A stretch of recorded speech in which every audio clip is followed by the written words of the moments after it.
বাংলা ব্যাকরণে অলংকার একটা গুরুত্বপূর্ণ ভূমিকা পালন করে আমরা জানি। তো আজকে আমরা অলংকার নিয়ে আলোচনা করব। তো যতটুকু সম্ভব আমরা দেখে নেব অলংকারটা খুব ভালো করে বুঝার।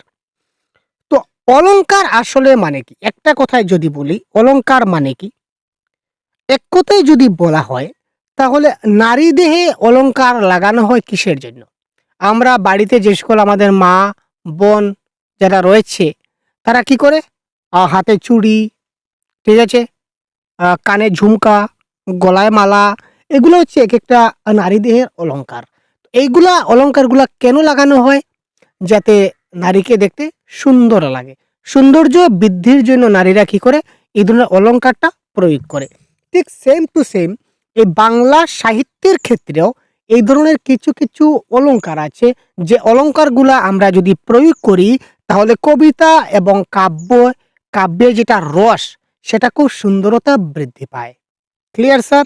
মানুষ স্বভাবতই সুন্দরের পূজারী। আমরা মানুষ সবসময় কি আমরা সুন্দরের পূজারী। আমরা সুন্দর জিনিসটাকেই ভালোবাসি বা সুন্দর দেখলেই আমরা আ মানে কি হয়? সুন্দর দেখলেই আমাদের মনটা যেন উতলা হয়ে যায়। তাই না? সুন্দর জিনিসকে আমরা সবাই চাই। সে যাই হোক না কেন? যেকোনো সৌন্দর্যই আমাদের হৃদয়কে আন্দোলিত করে, বিমোহিত করে, তা হোক কিছু সময়ের জন্য হলেও এই সুন্দরটা দেখার জন্য আমার মনটা চটপট করে। তাই না ভাই? তো অলংকার কথাটির অর্থ হচ্ছে ভূষণ বা গহনা। অলংকার শব্দের আক্ষরিক অর্থ যদি দেখি তাহলে সেটা হবে ভূষণ বা গহনা আমরা যাকে বলি। এই যে কথাটা বলেছিলাম দেখি, নারীরা যেমন তাদের দৈহিক সৌন্দর্যকে বৃদ্ধি করার জন্য এক ধরনের ভূষণ ব্যবহার করে থাকেন, তাকে বলে দেহের অলংকার। ঠিক আছে, তাই না? এইমাত্র যে বললাম। কবিরা তেমনি কাব্য দেহের সৌন্দর্যকে বৃদ্ধি করার জন্য যে বিশেষ ভূষণ ব্যবহার করে তাকে বলা হয় কাব্যালঙ্কার বা কাব্যের অলঙ্কার। কবি সাহিত্যিক যারা আছেন তারা এই যে কাব্য দেহ সুন্দর করার জন্য, সেই কাব্যকে সুন্দর করার জন্য কিছু ভূষণ ব্যবহার করেন, যাকে আমরা কাব্যের অলঙ্কার বলতে পারি। তো অলঙ্কার প্রধানত হচ্ছে দুই প্রকার। একটা হচ্ছে শব্দ অলঙ্কার, একটা হচ্ছে অর্থ অলঙ্কার। ঠিক আছে? অলঙ্কার প্রধানত কয় প্রকার? দুই প্রকার। একটা হচ্ছে শব্দালঙ্কার, একটা হচ্ছে অর্থালঙ্কার।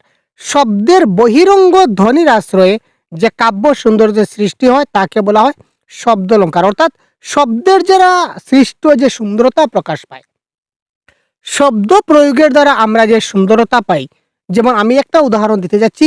চারুচন্দ্র চট্টোপাধ্যায় চট্টি জুতা পায়, চট্টার চট্টার করে চট্টগ্রামে যায়। উদাহরণটা আমার খুব প্রিয়, খুব ভালো লাগে।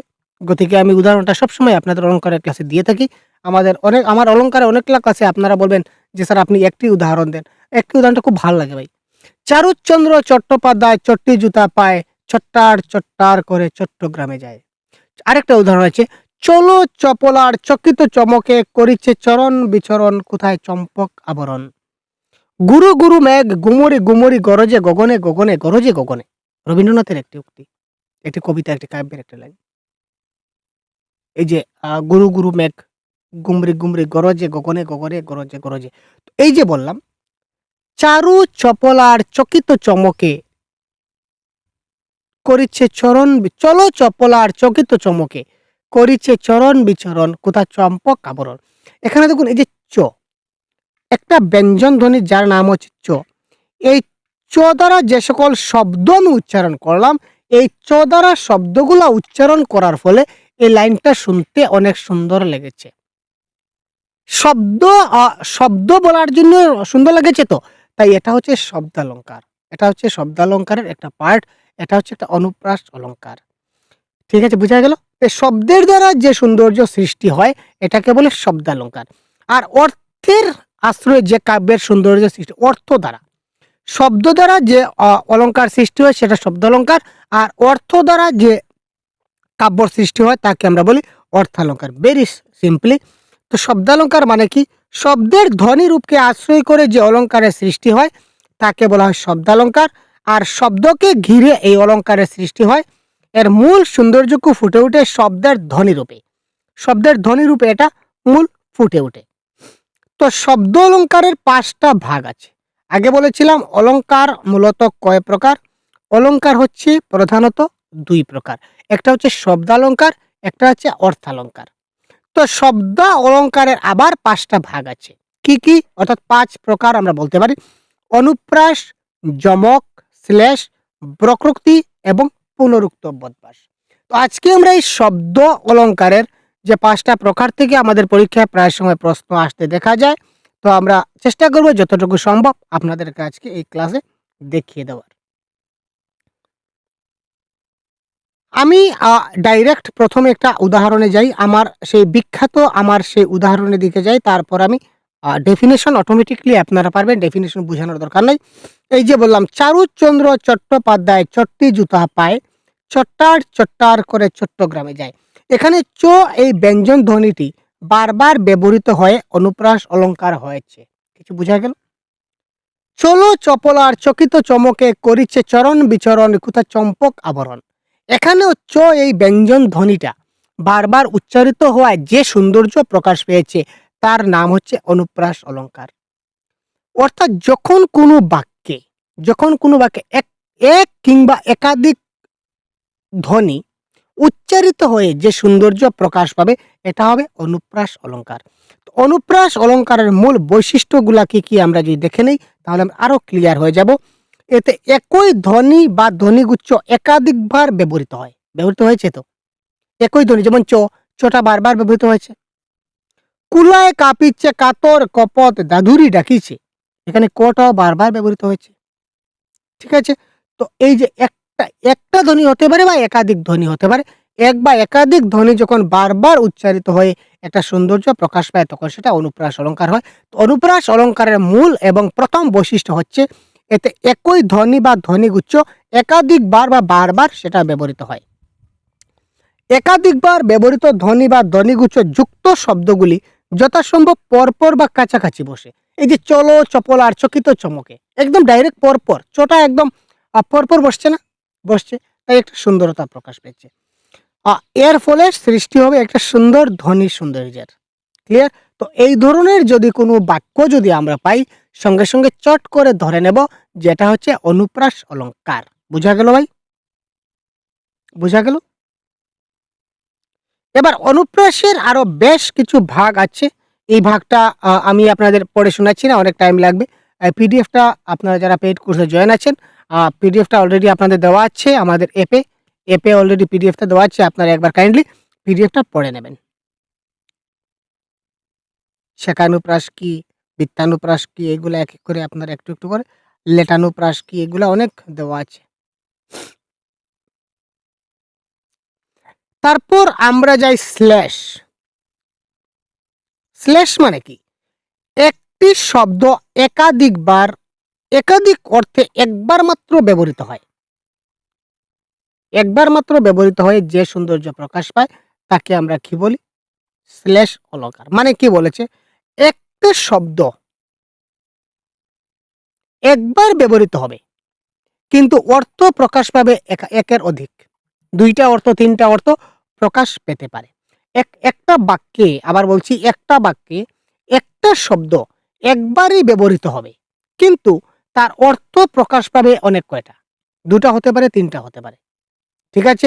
তো এই ধরনের যখন কিছু পাই তখন সেটা হবে শ্লেষ অলঙ্কার। যেমন ধরুন, এস ফর এক্সাম্পল, মাথার উপরে জ্বলেছেন রবি, রবির চেয়ে রয়েছে সোনার মতো সোনার শত ছেলে। এটা কাজী নজরুল ইসলামের বিখ্যাত কবিতা একটা লাইন। মাথার উপরে জ্বলেছেন রবি, রয়েছে সোনার শত ছেলে।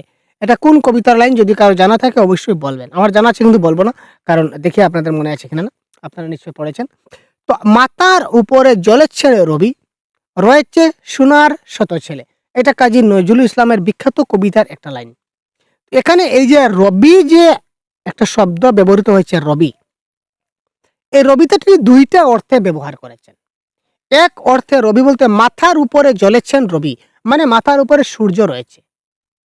আবার তিনি বলেছেন যে মাথার উপরে জ্বলিছেন রবি, রয়েছে সোনার শত ছেলে, মানে আমার মাথার উপরে আমার কবিগুরু রবীন্দ্রনাথ ঠাকুর রয়েছেন, আরো অনেক শত শত কবি রয়েছে। আমি যদি কাব্য কবিতা না লেখি তাহলে চলবে। ঠিক আছে? এই প্রসঙ্গে তিনি কথাটা বলেছিলেন। তো এখানে এই রবি একটা শব্দ একবার ব্যবহৃত হয়েছে, কিন্তু অর্থ প্রকাশ পেয়েছে দুইটা। একটা হচ্ছে এই রবি বলতে সূর্যকেও বোঝানো হচ্ছে, আবার রবি বলতে রবীন্দ্রনাথকেও বোঝানো হচ্ছে। এই ধরনের যদি কোনো বাক্যে একটি শব্দ একবার ব্যবহৃত হয় কিন্তু অর্থ একাধিক অর্থ প্রকাশ পায়, তখন সেটাকে আমরা বলতে পারি এটা হচ্ছে কি আমাদের শ্লেষ অলংকার। এই ধরনের অনেক উদাহরণ আছে।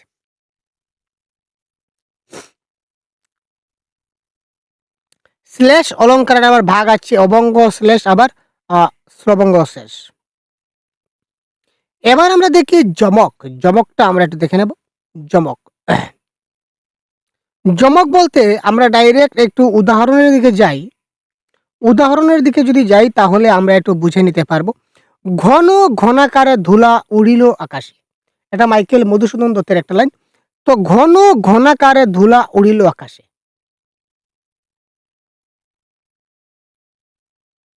ঠিক আছে। বা ভারত ভারত খ্যাত আপনার গুণে, ঠিক আছে। ভারত ভারত খ্যাত এখানে দুইটা ভারত ব্যবহৃত হয়েছে, অর্থাৎ দুইটা শব্দ একটি বাক্যে দুইটা শব্দ দুইটা অর্থে ব্যবহার হবে। আগে শ্লেষটা কি ছিল ডিফারেন্সটা বুঝবেন। শ্লেষ অলংকারে কি ছিল, একটা শব্দ দুইটা অর্থে ব্যবহার হবে। আর এখানে না, একটা শব্দ দুইবার বসবে আর দুইটা অর্থ প্রকাশ পাবে। যেমন এখানে ভারত ভারত খ্যাত আপনার গুণে, এখানে ভারত বলতে একটা ভারত বলতে এখানে ভারতবর্ষকে বোঝানো হয়েছে। আর আরেকটা ভারত বলতে কবি ভারতচন্দ্র রায়গুণাকরকে বোঝানো হয়েছে, যে কবি ভারতচন্দ্র ভারতবর্ষে বিখ্যাত তার নিজের গুণে। এই কথার অর্থই হচ্ছে যে কবি ভারতচন্দ্র রায়গুণাকর ভারতবর্ষে বিখ্যাত তার নিজের গুণে। তো এক ভারত শব্দের অর্থ হচ্ছে ভারত, কবি ভারতচন্দ্র রায়গুণাকর। আর আরেকটা ভারত শব্দের অর্থ হচ্ছে কি ভারতবর্ষ। তো এই একই শব্দ একটাই ভারত, এটা দুইবার ব্যবহৃত হয়েছে এবং দুইটা অর্থ প্রকাশ পেয়েছে, সুতরাং সেটা হচ্ছে আমাদের কি যমক অলংকার। এবার যমক হচ্ছে জেনারেলি যমক আমরা তিন প্রকার, এখানে চার প্রকার দেখছি। আচ্ছা দেখি, একটা হচ্ছে আদ্য যমক, মধ্য যমক, অন্ত যমক আর সর্বযমক। তো আদ্য যমক মানে যে যমকটা এই যে জোড়া শব্দগুলো একটা বাক্যের প্রথমে শুরু হয়, এটা হচ্ছে আদ্য, ঠিক আছে। যেমন এখানে দেখুন ঘন, এই দুইটা ঘন প্রথমে আছে, ঘন ঘনাকারে ধুলা উড়িল আকাশে, ঠিক আছে না। ভারত ভারত খ্যাত আপনার গুলি, যে ভারত ভারত এই দুইটা প্রথমে আছে, তার মানে এটা হচ্ছে আদ্য যমক। যদি মধ্যেখানে থাকে তাহলে সেটা মধ্য যমক হবে। যেমন কিভাবে, আহা রুজ রুজ কত রুজ ফুটে, আহা রুজ রুজ কত রুজ ফুটে, একটা উদাহরণ মধ্য যমকের একটা উদাহরণ আমরা দিই। আহা রুজ রুজ কত রুজ ফুটে, এখানে যে রুজ রুজ, এই প্রথম রুজ রুজ হচ্ছে প্রতিদিন, আর পরের রুজ হচ্ছে গোলাপ। আহা রুজ রুজ কত রুজ ফুটে, তো এখানে যে প্রথম যে আহা রুজ রুজ বললাম, এটা আহা প্রতিদিন, কত রুজ ফুটে, তো এই রুজ শব্দটা তো গোলাপ, আহা প্রতিদিন কত গোলাপ ফুটে। তো এখানে রুজটা মধ্যেখানে ব্যবহৃত হচ্ছে, রোজ রোজ, আবার রুজ, আহা রোজ রোজ কত রোজ ফুটে, তো এটাও রুজ এটাও রুজ। এটা শব্দের অর্থ হচ্ছে প্রতিদিন, আর এটা শব্দ হচ্ছে গোলাপ। তো এটা বাক্যের মধ্যেখানে ব্যবহৃত হয়েছে, সুতরাং সেটা হচ্ছে মধ্যযমক। নামজাদা লেখকেরও এই বাজারে কাটে, কাটে বেশি পোকায়, ঠিক আছে না। এই যে কাটে কাটে দুটা, কাটে মানে কি বেশি বিক্রি হয়। নামজাদা লেখকের বইও বাজারে কাটে মানে বাজারে বেশি বিক্রি হয়, আর কাটে বেশি পোকায় মানে পোকায় বইটাকে নষ্ট করে, ঠিক আছে। এখানে এই দুইটা দুই অর্থে ব্যবহৃত হয়েছে, তার মানে সেটা মধ্যেখানে কাটে কাটে হয়েছে, তার মানে এটা মধ্যযমক। অন্তযমক মানে যদি শেষে ব্যবহৃত হয়। দুহিতা আনিয়া যদি না হয়, যদি না দেহ, নিশ্চয় আমি তেজিব দেহ। দুহিতা আনিয়া যদি না দেহ, নিশ্চয় আমি তেজিব দেহ, এটা ঈশ্বরচন্দ্র গুপ্তের একটা লাইন। এখানে দেখুন দেহ এবং দেহ এই বাক্যের শেষে ব্যবহার হয়েছে, সুতরাং সেটা হচ্ছে অন্তযমক। যদি জোড়া শব্দ বাক্যের শেষে ব্যবহার হয় তখন সেটা হবে অন্তযমক। যেমন আরেকটা উদাহরণ যদি বলি, যত কাঁদে বাছা বলি সর সর, আমি অভাগিনী বলি সর সর। যত কাঁদে বাছা বলি সর সর, আমি অভাগিনী বলি সর সর। এখানে প্রথম বাক্য সর সর, আর পরের বাক্যেও স্বর স্বর, এই দুটাই কিন্তু বাক্যের একদম শেষে ছিল। সুতরাং সেটা হচ্ছে অন্তর্যমক। তো প্রথম বাক্যে স্বর স্বর শব্দের অর্থ কি? যত কাঁদে বাচ্চা বলি স্বর স্বর, অর্থাৎ ছোট্ট শিশু সবসময় শুধু দুধের স্বর খাওয়ার জন্য কান্নাকাটি করে। আমি অভাগিনী বলি স্বর স্বর। আমি অভাগিনী বলতে এখানে মায়ের কথা বলা হয়েছে, যে মা তার শিশুকে সবসময় এখান থেকে সরিয়ে যাওয়ার কথা বলেন। এই দেখুন, স্বর স্বর স্বর স্বর সেম শব্দ দুইবার ব্যবহৃত হয়েছে, দুইটা অর্থ প্রকাশ পেয়েছে। সুতরাং এটা হচ্ছে কি আমাদের অন্তর্যমক। তো অন্তর্যমকের এই উদাহরণটা কি দিয়েছে দেখি। দুহিতা আনিয়া যদি না দেও দেহ, দুহিতা আনিয়া যদি না দেহ, অর্থাৎ আমার মেয়েকে যদি আনিয়ে না দেও, এখানে দেহ শব্দের অর্থ হচ্ছে দেওয়া। যদি আমার মেয়েকে যদি তুমি আনিয়ে না দেও, নিশ্চয় আমি তেজিব দেহ, আমি কিন্তু আমার প্রাণ শেষ করব। এই দেহ মানে হচ্ছে শরীর, আমি আমার শরীরটাকে শেষ করব, অর্থাৎ আত্মহত্যা করব, আমি মারা যাব। আর এই দেহ মানে দেওয়া, যদি না দেও, আমার দুহিতাকে যদি আনিয়ে না দেও, তাহলে আমি আমার জীবন ত্যাগ করব। ক্লিয়ার? তো এই দুইটা দেহর দুইটা অর্থ ব্যবহার হয়েছে। তো এটা হচ্ছে এটা কাব্যের অলংকার। দেখলেন কাব্যের অলংকার কি ধরনের? এটা এটা এই যে দেহটা বাক্যের শেষে আছে, তার মানে সেটা অন্তর্যমক। তারপর সর্বযমক মানে কি? ওয়াও! যে যমক অলংকারের যমক শব্দগুলি চরণের সমগ্র চরণ জুড়ে থাকে। কান্তার আমোদপূর্ণ কান্ত সহকারে, কান্তার আমোদপূর্ণ কান্ত সহকারে, এখানে পুরোটাই কিন্তু সেম টু সেম, কিন্তু দুইটা লাইনের দুইটা অর্থ আছে। ক্লিয়ার? তো এই ধরনের যদি থাকে তাহলে সেটা হবে কি সর্বযমক।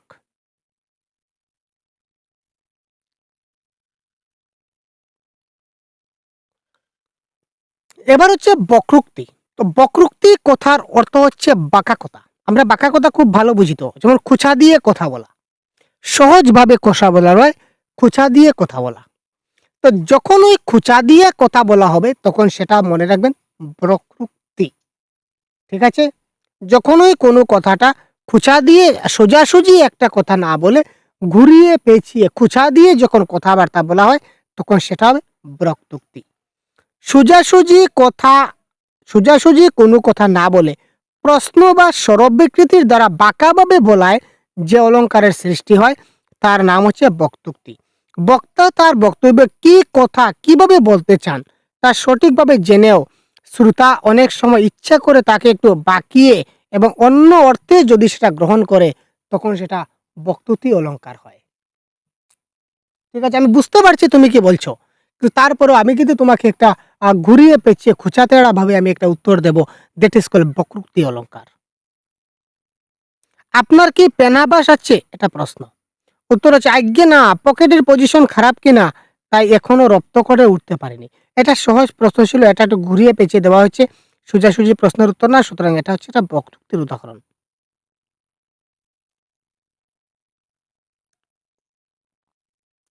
আরো কিছু উদাহরণ যদি দেখি, দেখি দে তো, এই কথাটার উত্তর দে দেখি। তোরা দক্ষিণের লোক, উত্তরের কি জানিস? তার মানে এখানে তিনি বলতে চাইছেন যে তোরা তো শুধু এক জিনিসই জানিস, অন্য জিনিস কি করে জানবি? আর সে উত্তর দিক দিয়ে পড়ে আছে। সে সে ভাবছে যে না আমাকে উত্তর দিকের কথা বলেছেন, কিন্তু আসলে সে উত্তর দিকের কথা বলেনি, সে তো ঘুরিয়ে পেঁচিয়ে বলেছে ভাই তুমি দক্ষিণের লোক, উত্তর দিয়ে কি করবে?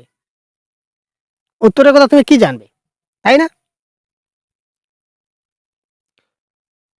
তো এটা হচ্ছে বক্তৃতা। যদি সহজভাবে কোনো কথা না বলে ঘুরিয়ে পেঁচিয়ে কোনো কথা বলা হয় তখন সেটা হবে কি বক্রোক্তি অলংকার, বক্রোক্তি।